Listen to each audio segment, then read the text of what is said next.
Okay, I'd like to call this budget workshop meeting to order at 7:02 on February 27, 2025. Would everybody please rise for the Pledge of Allegiance?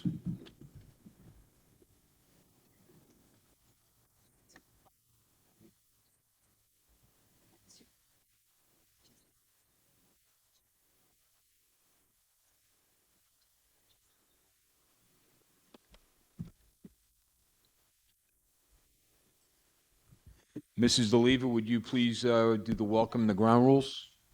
Good evening and welcome to the Budget Workshop number 2 being held on February 27th, 2025. In the unlikely event of an emergency, please exit the building in an orderly fashion.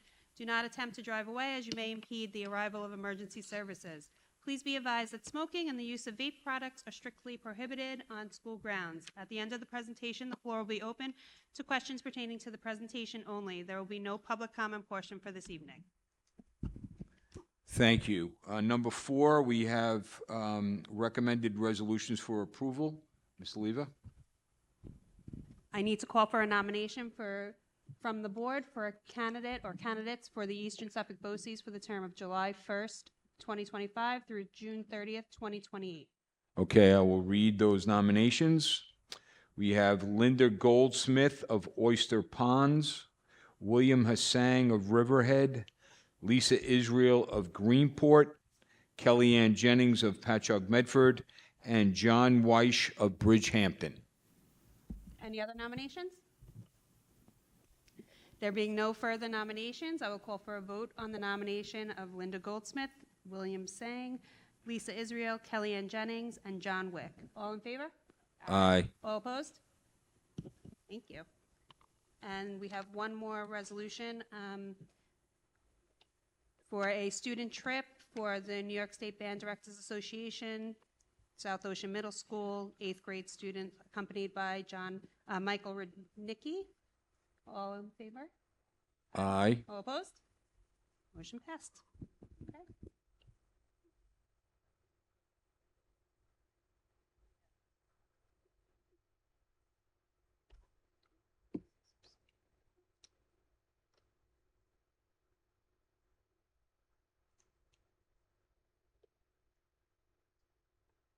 Good? Okay, thank you. Okay, what we're all here for tonight is number 5, the budget workshop number 2, presented by the business office, Mr. Mazie, Ms. Simonello, and Ms. Lamb.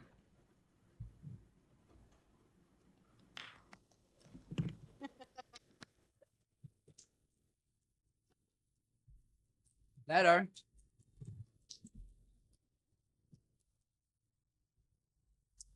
Oh, now I can speak.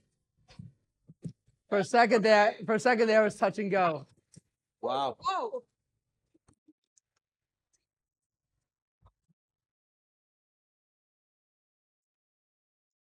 Good save. Good save. Frank, You got insurance. right on time. Yeah, we're gonna amend the numbers you see this evening for one table, one laptop, and a cell phone, and potentially my pride. It could be. Thank you, everyone, for being here this evening to join us for Budget Workshop number 2 as we further the budget development process and go through this. A couple of quick introductory items. As I mentioned, this is the second of our 3 budget workshops. The schedules are before you. But this is the one that is the most involved. This covers all the areas of instruction and BOCES. And I give that information to you because we're going to go through lots and lots and lots of data tonight. It can be overwhelming at times because you're going to see so many numbers. And I try to do what I do every year to try to simplify it, to make it a little bit easier to digest this information, fully aware that you're going to be seeing so many things tonight that this information will be posted on the web as soon as tomorrow morning. And I've done what I do every year and highlight certain things that I want to call to your attention just to make it a little bit easier to see some of the significant things that are happening, whether they're increases or decreases. And to that point, I'm going to do a little spoiler alert and talk to you about the end of the movie first. But this is a really, really phenomenal budget piece that you're going to see. And the reason it is because of the people that you see behind me. And also to your right. Because we start this budget process in the beginning of November. And we sit down as a cabinet and we start to frame out what we think it's going to look like. And we're not sure, but we have our fingers on the pulse of where we are standing financially, what our needs are, and what we think is coming down the pike from the government. And we were concerned, and rightfully so, as you heard in the last budget presentation, with the aid being very nominal in terms of what we're going to get from the state, potentially. But the directive that we issued to our administration was lean and mean, to go after this, to say, do what we can to help us in forecasting for next year. Be resourceful wherever you can. Look to find ways to save. Collaborate with one another to find efficiencies. That's what you're going to see this evening, and that's what they have done. And I've had the pleasure, really, to speak with them, converse with them throughout these past few months to help achieve that. And you're going to see, like I said, once again, budget there's ebbs and flows to it. But you're going to see a lot of red tonight. You're going to see a lot of savings, a lot of negative numbers, if you will, in a lot of areas. And that doesn't mean, like I said, that we're shortchanging the educational process. Just the opposite. We're finding better ways to do it. And I've always said that, how Pat-Med, we look to do things we do more with less better than anybody I know. And this is yet another example of that. So whether we were talking about grants a few years ago and how resourceful we were with that, now we're looking internally because we know the onus is on us. So without further ado, I'm just going to jump into some of these slides.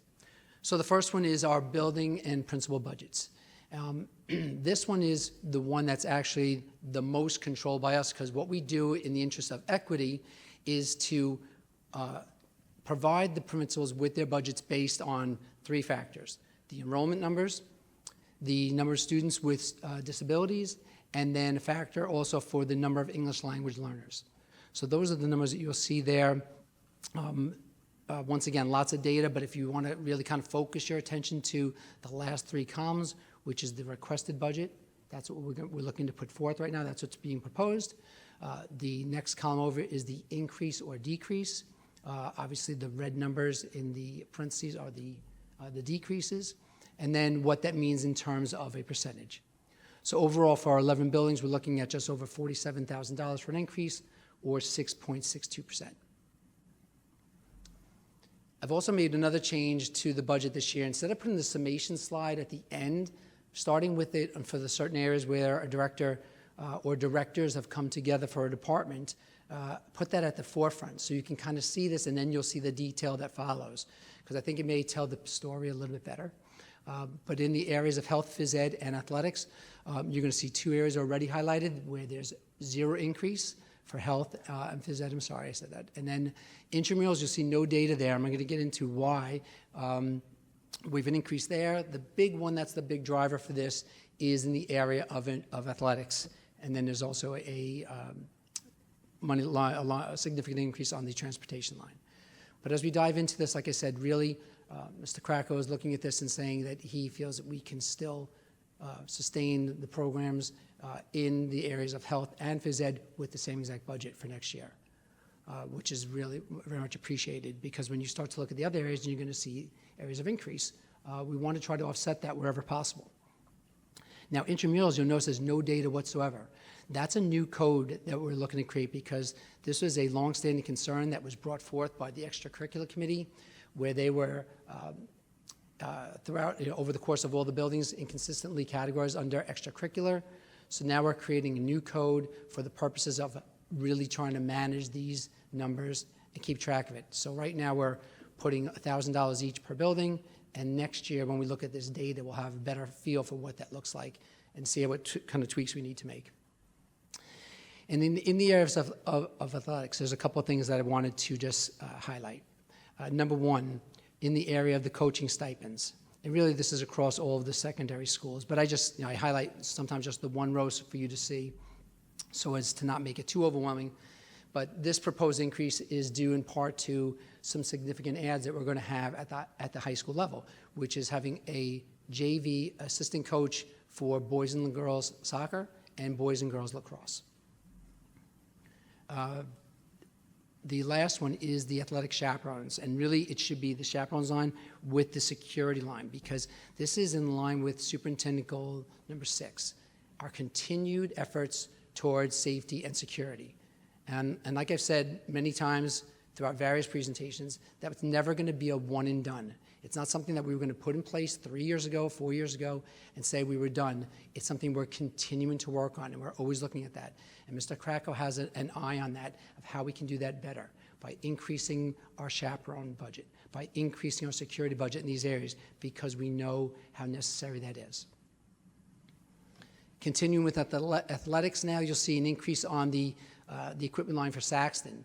So if I take you back to 2 budgets 2 years ago, we talked about the retrofitting of the room downstairs in the Saxton basement and made that into a wrestling room that benefited all 3 middle schools. Well, now we have this room really that's largely not being used here, our old wrestling room. This is part of that vision that Mr. Cox had and Mr. Krakow has taken up, where we're looking to implement that over several years now to retrofit that space here. And the thought process is we can make that space usable for competitive dance, for adaptive physical education, and also a dedicated space for Raider Academy, which was new to the building this year. So they wouldn't have to utilize the big gym. We can use a small gym space for that purpose by doing the floors and the walls that are in there now. And then lastly, the official fees. That's another one that goes up every year significantly because, first of all, more increased competitions, but we have to make sure that we are staying in alignment with the invoices that we're receiving for our competitions. Now moving on to the areas of humanities, reading, and library, and this is another one. This is what I was talking about when you talk about the collaboration not only with myself, but amongst directors. And you take a look at this page, and it should just jump out at you that you've got red numbers all across. It's a wonderful thing to see when you're doing budgeting. We're talking about to the tune of nearly $84,000 in savings by their efforts here. And so we'll take a look at this now. So in the areas of elementary English, which is responsible for nearly $21,000 of that, the 2 that I kind of called out for you were the English supplies. We're going to see some increases there for the replenishment of classroom libraries, mentor texts, and other texts that support diversity, equity, and inclusion at each of the buildings. So you'll see those numbers across the board. But those numbers are more than offset by the decreases that we see on the textbook line. Now, fair warning about the textbook line. When we do our textbook budget, you're going to see increases and decreases like you do every year. But we never will not hit our number because we receive textbook aid. That's a big part of our aid. And we always make sure that we are going to spend the minimum in order to get back the most we can on that. So Ms. Canetti will look at these budgets for all the directors. We make sure that we're hitting the right total. But you see in this particular budget, like I said, you're looking at large drivers there for the textbooks at the elementary level. In the area of social studies, there really is almost no activity. This is largely a flat budget, being that it's only up $500. But in totality, you see that number at the bottom. Overall, for the elementary humanities, we're down just over $20,000. Now moving on to the area of reading, one of the things that Ms. Moser and I were talking about was that there are less conferences offered locally that offer us the PD that we really need. So she's reduced that line in accordance with that. And then, like you see, you'll also see across the lines of all of the elementary areas for supplies that these decreases are attributed to the amount of Wilson groups that we need, particularly though in the middle schools, and we've eliminated the related consumable materials that are required. The program that we're implementing next year does not rely on consumables to be purchased on an annual basis. So that's significant, and that's what helps us realize nearly $10,000 or a drop of 11.5% on this budget line. In the area of secondary English, the 2 things that I'd like to kind of highlight here is on the supply side, we're looking at an increase primarily at the high school, and that's attributed to the books that are needed for the advanced placement classes in literature and language. And then on the textbook side, once again, you'll see some significant decreases there. But this was interesting, as I'm going through this with Mr. Hanlake, this reduction is largely due to the number of novels needed, but changes to our 5-year agreement are permissible throughout the course of that. So we can be down this year and be up again next year. So like I said, there's that ebb and flow that I was mentioning. Now on the secondary social studies side, we're looking at a $6,500 drop in the area of contractual. That's because what we're looking to do now is create a new code. So I'm going to kind of direct your attention now, if you go to the bottom, that's a brand new code for field trips for humanities, taking some of the monies out of there, of the contractual code, and pushing it down toward this new code because we want to have this code allocated for field trips to various competitions, such as Model UN. And you're going to see more of that throughout this presentation where the directors are looking to make more opportunities available for our students. Now in the library, Ms. Lombardo and I were going through this, and what she's really done now in just her second year is take a look at the existing inventories of supplies. And as she's done this in the course of her short tenure, she's revealed that there's adequate availability of supplies, and this has presented an opportunity for savings. So it may only look like it's to the tune of $4,400, but I want to once again kind of reinforce what I said at the beginning. Everyone took this initiative, this challenge, if we will, very seriously. And people looked to make cuts where they could. And I really find that refreshing. You're going to see one that's I think, a $7 drop, and that's all it is. But if that's all it can be, that's all it can be. But just having that mindset to go in and trying to find ways to reduce is really helping us toward achieving our goals. Now, in summary for the STEM program of elementary and secondary math and science, you're going to see another significant drop there in totality of just over $80,000. It is largely coming from the science area at the elementary level, but once again, the two departments combine to present really favorable numbers for us. So on the elementary math side, really nothing there, negligible. It's almost what you would call a flat budget. It's down just over $1,500. But on the science side, as I mentioned, you'll see here in the supplies area, the decreases across the elementary codes. These codes are lower due to the projected number of science kits and the number of manipulators that are needed. But there, once again, if you look at the bottom, you'll see that big change in the textbooks of nearly, $75,000, how we have lower textbooks needed in the form of the number of licenses that were required for them. You're going to hear me say that later when we get to LOTE, quite the opposite. Secondary math, the proposed increase is for our math Olympiad teams. So once again, trying to make more opportunities available for our students participating in these types of events. And on the secondary science side, that increase I've highlighted, not a significant number, but just to share with you, like Mr. Stellato is looking at this and saying that we need to replace microscopes that have reached the end of their useful lives, and that's what's pushing that code up slightly. So here we are now at ENL World Languages and Bilingual Programs, and once again, not to beat the same horse, but it deserves beating, because here we go with a budget that's nearly down $69,000 in totality across these areas. The large driver of this is the dual language area, and we're going to start off with that.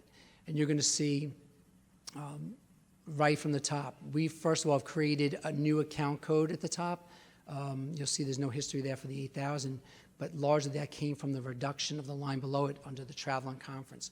This is where we used to have the PD code before, but we don't need as much PD. We want to be able to track that better, but we've now moved it out, so we moved some of it out, but really overall the reduction is to the tune of like $21,000 in that area. And then on the supplies, on the supply side, this reduction is largely due to the toolkits that we purchased last year and were no longer needed. So that's why you'll see those significant decreases of roughly like $60,000, $65,000 across those elementary schools.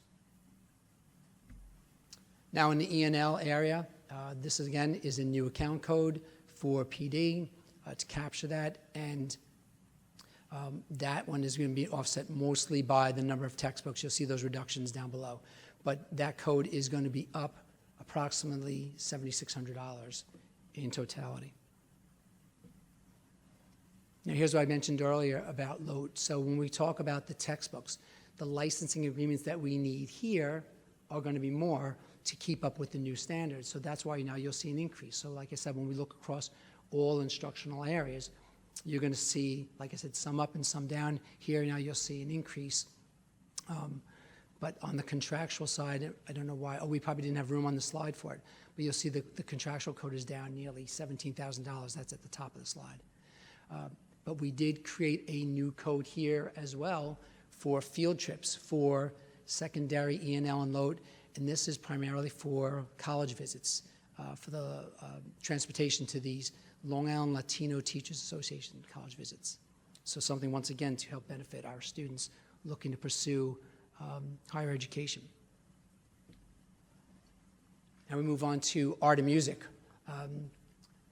No red here. We're going to go through some of the reasons here, but this is one of the codes that has, like athletics, it has salaries in it with regard to stipends that show up in the co-curricular area.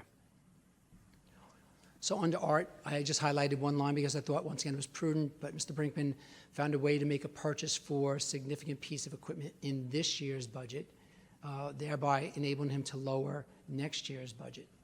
That was for a pottery wheel. But that's a kind of prudent thinking that we can really appreciate, because then you look at this budget in totality, and we're looking at only $1,700 in terms of an increase for art. With regard to music, one of the significant lines is on the equipment rentals. We have more and more students now participating, and to make more instruments available to them, we're finding ourselves needing to not only buy but also rent instruments.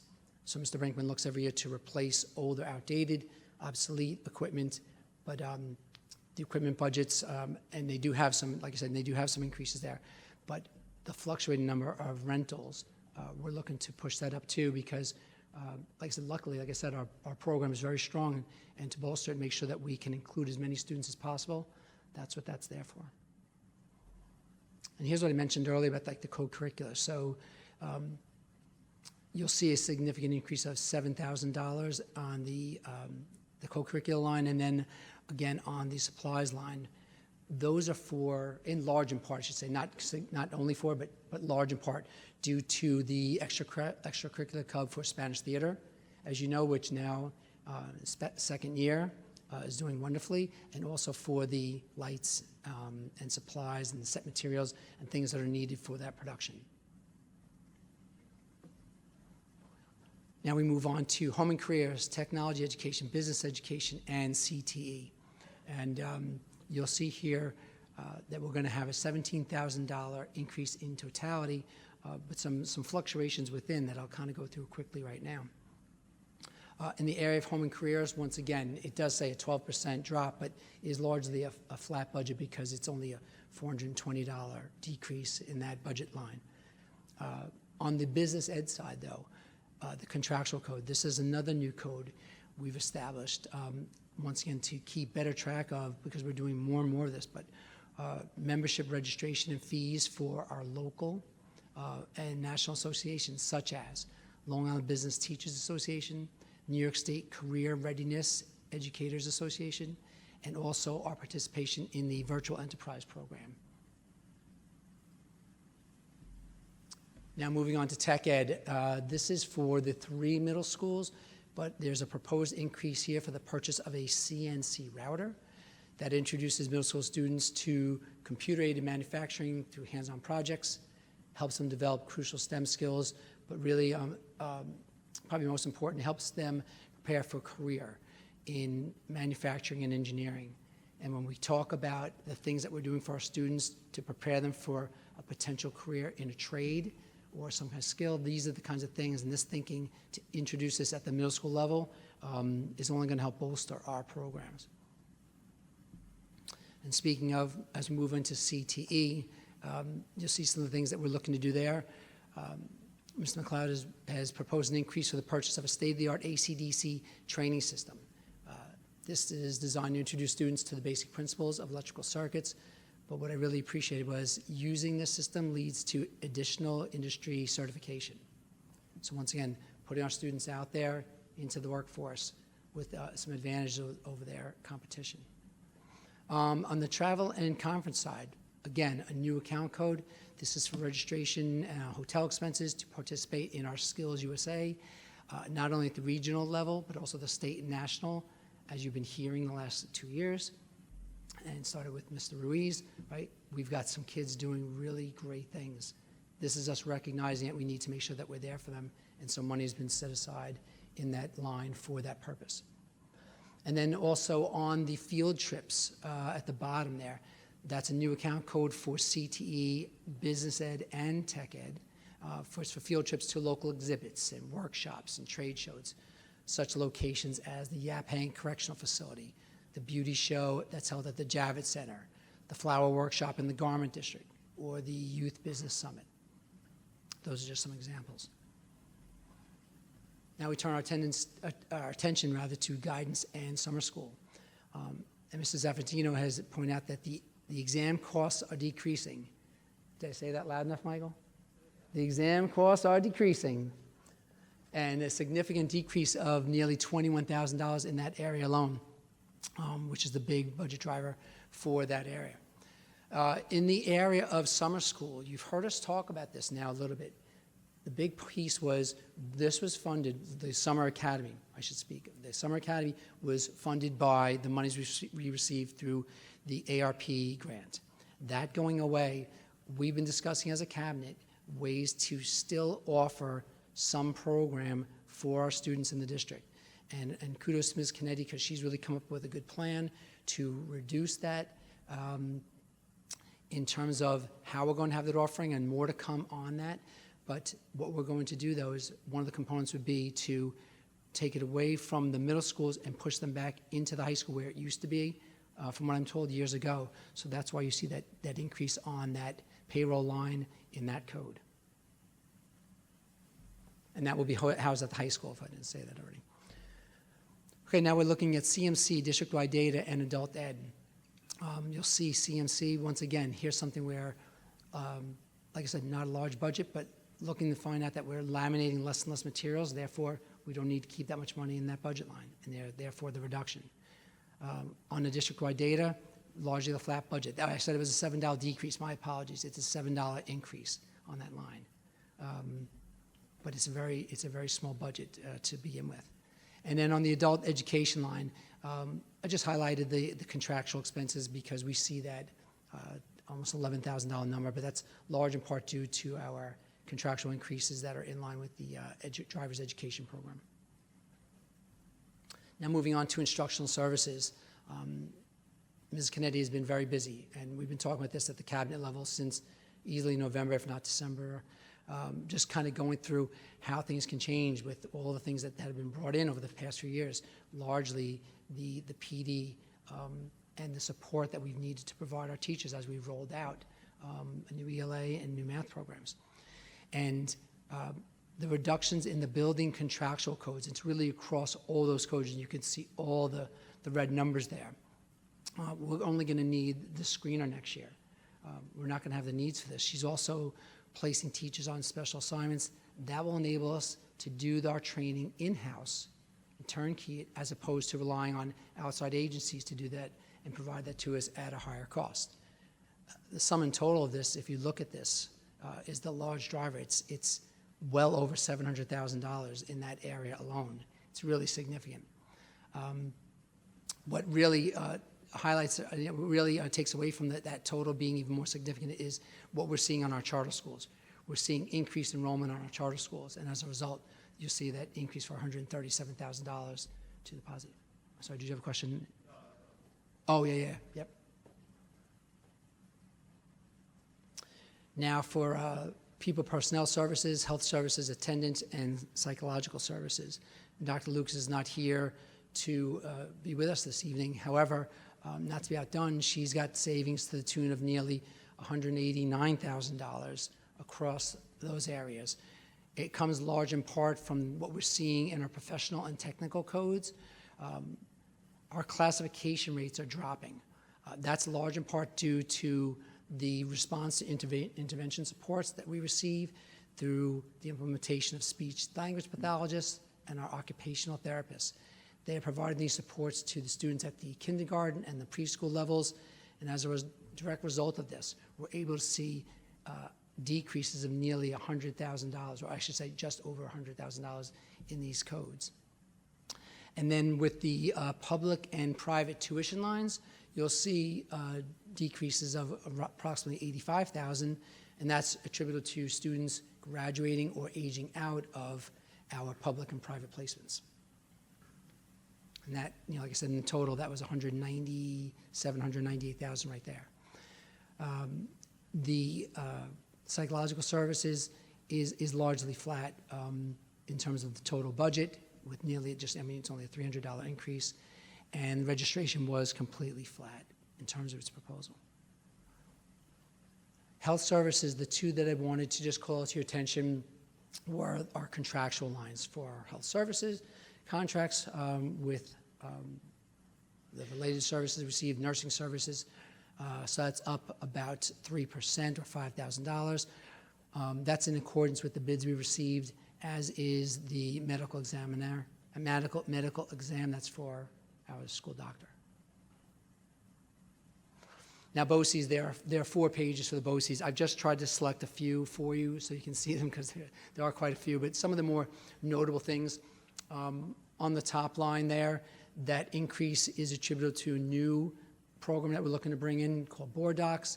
It's a new software program which is going to make the managing of board policies, agendas, and minutes much easier for not only us, but also for the community in terms of finding things. It's really beneficial with archiving of information and having things current and up to date. So we've seen a preview of that, gone through it with the IT staff in our district, and we're looking to bring that program in. On the communication side, you've already seen the benefits of what our public relations firm has done for us, but this includes our social media messaging, print communications, and photography at our district events, and we're looking to continue that and actually increase that some more next year. And then on the security line, you're going to see a significant decrease. As Mr. Ahern enters almost year 3 now, his reliance on needing administrative support is lessening, and we recognize that, and we're able to see a savings of nearly $43,000 in that line. Nothing on this particular slide of note, but moving on to, again, on special education and tuition, this is, again, attributable to students attending outside programs. Our in-house programs and bringing students back has really helped us to see a decrease here of nearly $100,000, and in particular, the EASE program is successful in keeping students at the elementary level within our district. On the OC-Ed line, occupational education, the reduction in that account code is due to the lower number of students that we see. BOCES has a way of doing 3-year billing with us, and we were on the bad side of that several years ago. We were billed for more students than we were actually sending. We're starting to see now the benefits of this. So Ms. Canetti and I have been unfortunately not winning that battle with them with regard to how they do billing, but that's gonna work now in our favor. Now, the next few years, you're gonna see that, should see that continually going down between that and the number of students that we keep bringing back through CTE. And then to wrap up BOCES, a slight increase on the athletics line. We're looking to increase the number of athletic events that we do recording services for. So that will now include baseball, softball, and volleyball matches. And lastly, you'll see that $25,000 decrease on the handicap transportation line, because we have less students now requiring specialized transportation. So here's the slide. Here's the bragging slide that I told you about at the beginning. Nearly $800,000 in savings, and once again, wouldn't be attainable without, like I said, the people you see to your right and the people you see behind me, and I can't thank them enough for their efforts. But that represents a nearly 2.7% decrease on a $28 million area for this particular budget, for this section of our budget, I should say. So now just to wrap up, we always talk about the property tax cap as well at this budget meeting. And the reason we do is the draft must be filed with the state no later than March 1st. And we've taken care of that already. We have the ability to amend that. But we share that data with you because at the last meeting I was telling you about what things look like. And we shared with our administrators and with you some of the things that concern us. So when I say, well, our property tax growth is only 1.0007. That's negligible. We're not seeing an increase there. We talk about CPI and the 2% tax cap. And what does that mean, right? What does it mean? We have to take the lesser. Our tax cap can only grow by the lesser of 2% or CPI, whichever is the lower number. So CPI is currently at 2.95, but we can only grow our tax levy by 2%. And I always share that information because when CPI was 8% in previous years, we're paying for those things through our goods and services that we're procuring. We don't have a means of saying, well, hold on, we're only capped at 2%, so we're only going to pay 2%. We pay the increases that we're faced with. And you saw that at the last budget workshop when we saw double-digit increases on health insurance, cybersecurity insurance, and all the different insurances that I was sharing with you. We're forced to have to pay those numbers. But this is the reality of what this means when you put this into this complex formula. So the formula, and it is on the next page, I put it in there for your edification, but the formula yields a maximum levy of just over $134 million. What that means when we compare that to last year's, that's an increase of 3.274 or 2.49%.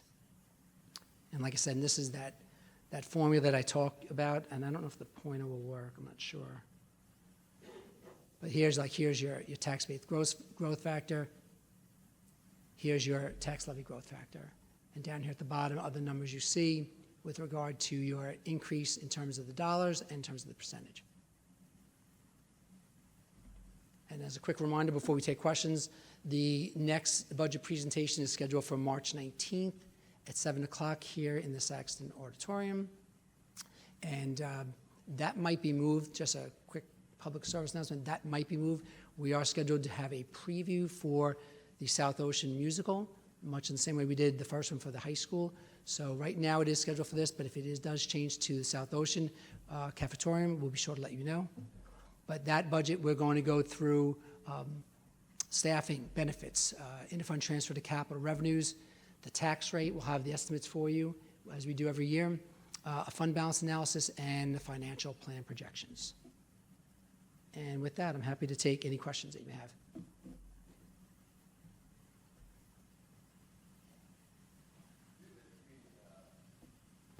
Estimation on how much we're saving with the CTE program as compared to shifting them all off to BOCES? So do we have it? I don't know the total, but I know we save approximately, is it 20,000 per student, roughly? 16? I'm sorry, at one point, it's a 3-year rolling average. Right. So I do believe this year we locked in, Doreen, at 67 students. Mm-hmm. At one time, we were at like 110 students. Mm-hmm. So that's a significant decrease. And roughly, I do believe it is roughly about 15,000 plus a year per student. So, I mean, it's a significant difference over the last few years. So and our lock-in, again, 67, but we're not still sending 67 students yet because they're on wait lists, because BOCES does not have space for them. So right now, as Mr. Mazie says, we may be sending 58 students, but we get charged for 67. Next year, that 67 will go down again because it's based on that 3-year rolling average. And the rates have increased more drastically than I would assume. The rates, yeah, usually at least over 3%. That's great. Yes. I also would like to add to that is that years ago, I'm not sure if any of you were on the board, but years ago, the CTE program was 1 year through BOCES, and now we've been able to, when we brought it back in-house, for that same, those dollar values of savings of having in-house quality programs, Many of them through CTE are 2-year programs that lead to licensing. So there's more bang for the buck in terms of programmatic impact for our students as well.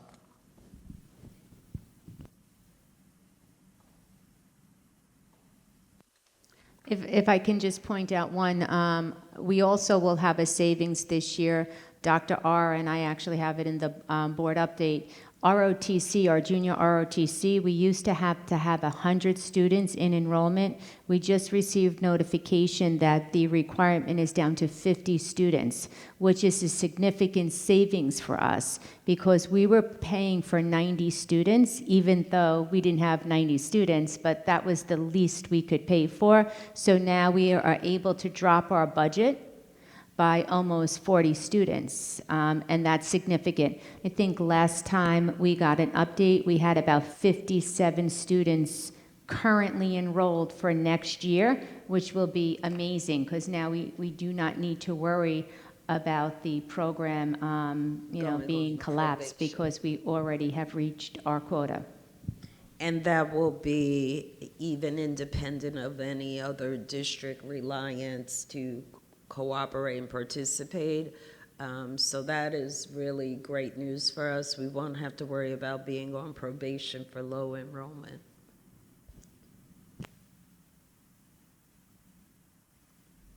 Any further questions? Does the community have any questions? I have a question, Frank, sorry. Yes, sure.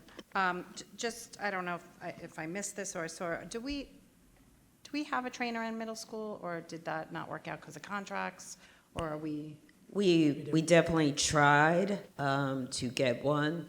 So It where are we has now? been a challenge. So, Yeah, it's still there. We're still trying. Yeah, we've been unable to fulfill it. We have issued 2 RFPs. Yeah, 2 RFPs for that.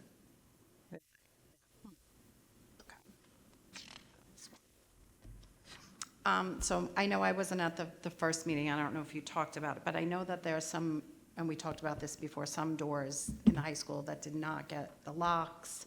Is that worked in at all, or what's the plan for that? Go on, Frank. You're not allowed to talk about budget workshop number 3 until we get there, but That's what I was going to Okay, say. it's gonna be great, okay. that's quite all right. Oh, well. It's quite all right, but we are. Don't spoil my surprise. Yes, no. But yes, your concern is going to be addressed. It's something we've been working on for the last few months, but we're going to just discuss that at the next great. budget workshop. And then the last question that I wrote down, because I, saw in the library, and I don't know if that's the next one too. I know it's new that we just had a presentation from Generation Citizen, so are we in discussion of maybe how to start some of that in the near future or future? Maybe. Okay, next Yes, we next are. month. I Next can't month. wait to next month's Yes. budget meeting.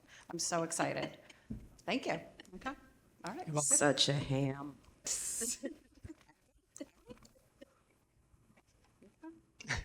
So did anybody have any other questions? Thank you. Thank you. Did the community have any questions? Anybody from the community want to come up and ask a question? If you're curious if we have this much fun in the budget development process, the answer is an overwhelming Oh, they are. yes. Usually they're more emphatic when they say it, but that's okay. Okay, so can I ask the question? You all gave Mr. Mazie a standing ovation when you first came in. Do you still feel the same way?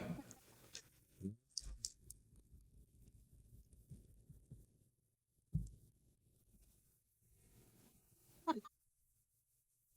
think you did a good job.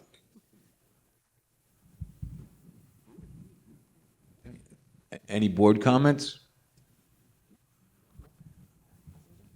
I just want to say thank you to all the administrators and anybody that sharpened their pencil for all that red, because that was an amazing thing to see, that there was so much savings, and that goes to the credit of all of you working to make sure that we can move the district forward without spending excess amount of money. So thank you for the business office for getting that all done.